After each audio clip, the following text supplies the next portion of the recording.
السلام عليكم ورحمة الله وبركاته. مرحبا بكم خواتاتي، نتمنى تكونوا في احسن الاحوال. اليوم ان شاء الله جيت نقدم لكم الرغيفه العاديه اللي كتكون بسيطه بزاف وبمقادير بسيطه.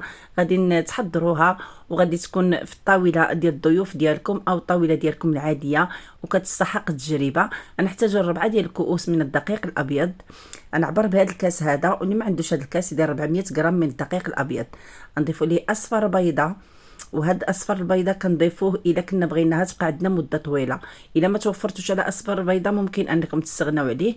نديرو كيس من الفاني، ونديرو ملعقه من خميره الحلويات. كناخذوا الباكيه ديالنا كنعبروا بها معلقه صغيره وكنضيفوها للدقيق. كنديرو قبصه من الملح، وكنجمعوا هاد العجين ديالنا بالماء البارد العادي. كما لاحظتوا ما غادي نديروا لا زبده لا زيت لا حتى شي حاجه، غير الماء والدقيق والملحه. وكما قلت لكم الاصفر البيضه كنستعملوه الا كنا باغيين نحتفظوا بهاد الرغيفه ديالنا، مثلا تبقى لنا حتى لغد الليل كتبقى مقرمشه وكتبقى مشبره في راسها. غادي ندلكو هاد العجينه ديالنا، وضروري ندلكوها شويه باش كتكون يعني كتساعدنا في اننا نطلقوها. ما تكثروش ليها الماء بزاف، يعني غير تجمعوها وصافي، ما تكونش مرخوفه بزاف وما تكونش عاوتاني قاصحه. غادي نعجنوها بهذه الطريقه هذه، وغادي ندلكها مزيان. يعني كنقول لكم ضروري ما تدلكوها باش كتجيكم الرغيفه ديالكم خفيفه ورطبه وكتجي مورقه مزيان. من بعد ما غادي ندلكها غنديرها في واحد الكيس بلاستيكي، غنحتفظ بها الوقت اللي بغيت. نقدر نعجنها في الصباح ونحضرها في العشيه، نقدر نعجنها في الليل ونحضرها في الصباح، نقدر نعجنها ونخليها غير 10 دقائق ترتاح ونستعملها. المهم انا دابا درتها هنا في هذا الكيس بلاستيكي. كيف ما كتلاحظوا، لاحظوا معايا بان العجينه ديالنا طرف خفات ولا ترطيبه. غادي نستعن انا بالمايسينا. اللي ما عندوش المايسينا يدير 2 اوراق من ورق الطبخ داك اللي كنفرشوا في اللاطه، يطلق ما بينه العجينه ديالو. فانا نستعمل المايسينا، كنطلق العجينه ديالي مزيان حتى كتبان ليا تورقات. انا قسمتها على 2 لان المساحه عندنا هنايا صغيره. الا بغيتو تطلقوها فوق من شي طاوله كبيره وطلقوا غير وحده بلا ما تحتاجوا انكم تقسموا العجين على 2. صافي البنات، غادي نطويها بحال بغا نطوي شي رغيفه ديال المسمن. كنحاول انني نجر دوك الجوانب حتى الحواف باش كتجي العجينه مقاده. على هاد الطريقه هذه نخليها جانبا ونغطيها ونمشي نطلق الثانيه على هاد الشكل هذا. كيف ما كتلاحظوا كنطلقها كنطويها على شكل رغيفه. لاحظوا معايا كيفاش كنقاد الحواف والجوانب باش كيجيو مقادين.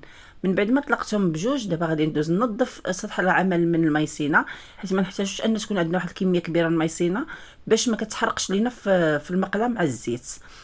صافي البنات، غادي نطلق هاد العجين هذا وما نطلقهاش بزاف حتى يولي بان لينا سطح العمل. كنطلقوها حتى كنشوفوا السمك ديال 1 سنتيم مثلا او 1.5 سنتيم. صافي وكنبداو كنقطعوا فيها بالجرار. لاحظوا معايا هنايا انا خليتها على هذا الشكل هذا. كنقاد الجوانب باش كتجينا كامله بواحد الشكل اللي زويون. هاد الجوانب كتشدوهم البنات وكتجمعوهم بحال ما كديروهم بلاستيكه، وتعاودوا تطلقوهم تعاودوا تخدموهم بنفس الطريقه باش ما يضيعوش ليكم. هنا علمت بالموس فين غادا نقطع باش كيجيوني تقريبا المربعات كاملين بحال. ممكن انكم تستعملوا المسطره وتعبروا الرغيفات ديالكم يجيو كاملين بحال. هنا عندي الزيت اللي هي سخونه سخنتها، وغادي كنبقى كنرمي فيها هاد الرغيفات هادو. الا لحتوا الرغيفه ديالكم وتنفخات ديك الساعه فكتعرفوا ان العجين ديالكم ناجح 100% وانها جات مرقه. كيف ما كتلاحظوا كيف كنلوحوها في الزيت كتنفخ، وهذه هي النتيجه اللي بغينا. بغيتو تخليهم غير ذهبيين بحال ما هكا فممكن، ولا بغيتو تعطيهم طياب حتى يتحمروا عطيهم. من الاحسن تخليهم ذهبيين لانهم من بعد ما كنخرجوهم من الزيت كيزيدوا كيبقاو كياخذوا في اللون مع ديك السخونيه. هنا كاين نستمر على نفس الطريقه. غادي تلاحظوا معايا غادي نديروا القليه الثانيه. كنحيدهم كنوضعهم في واحد الشبيكه جانبا باش كيتسقطروا من داك الزيت، او ممكن انكم تفرشوا ليهم ورق المطبخ النشاف. صافي هنا كنلوح هذوك الرغيفات ديالي. هانتوما شوفوا معايا كيفاش كينتفخوا، كيف كنلوحوها كتنتفخ بواحد الطريقه اللي سهله.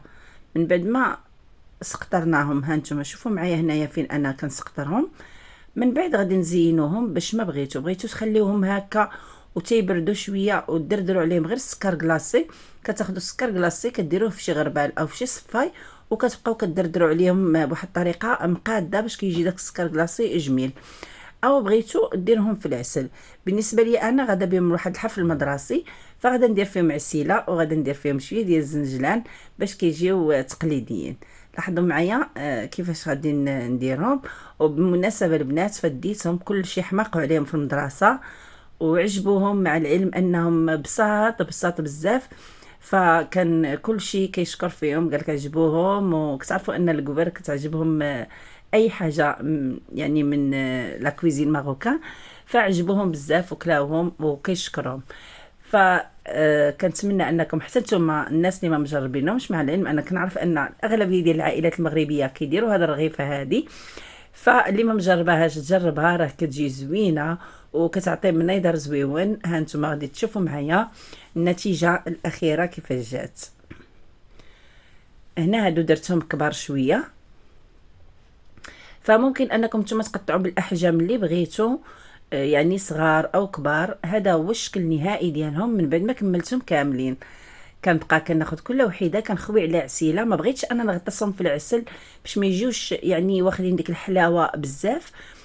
كناخذ كل وحده كنحطها فوق من فرشيطه وكنخوي عليها العسيله على هذه الطريقه هذه. فممكن انكم الا بغيتو تغطسوهم في العسل ولكن تحيدوهم فيه ساعه البنات باش ما يرطبوش لكم بزاف بالعسل. كتعرفوا ان العسل سيكون فيه الماء، فلهذا باش ما يجوش رطبين. فالبنات هادو بقاو عندي منهم حتى الغدلين وبقاو عرفتي مقرمشين، بقاو غزالين. وهذا راجع لداك الاصفر البيضه اللي كيكون. وهنا ديك المقوله ديال طيحي طيحي طيحي طيحي كنحطها بالفرشيطه وكطيح طيحي طيحي المهم البنات صافي غادي نقادهم وغادي ندردر عليهم الزنجلان. ممكن تدردروا عليهم اللوز حتى هو كيكون زويون، ممكن تدردروا اللي بغيتو، داك اي حاجه متواجده عندكم في البيت. ونتمنى انكم ما تبخلوش لنا بالاشتراك في القناه وتخليو لنا التعاليق ديالكم كيهمونا. واللي اللي فايته مجرباها وفايته دايراها بطريقه اخرى فتخلي لنا التعليق ديالها. انا راه فايته مشاركه معكم الرغيفه التقليديه الفاسيه اللي كتجي معمره باللوز، راه هي كاينه في القناه. هذا هو البلاطو اللي ديت معايا انايا للحفل المدرسي، فكيجيو على هذا الشكل هذا، كيجيو منظمين، كيجيو مقادين وغزالين. كنتمنى انهم ينالوا الاعجاب ديالكم وما تبخلوش لنا باللايك والاشتراك في القناه.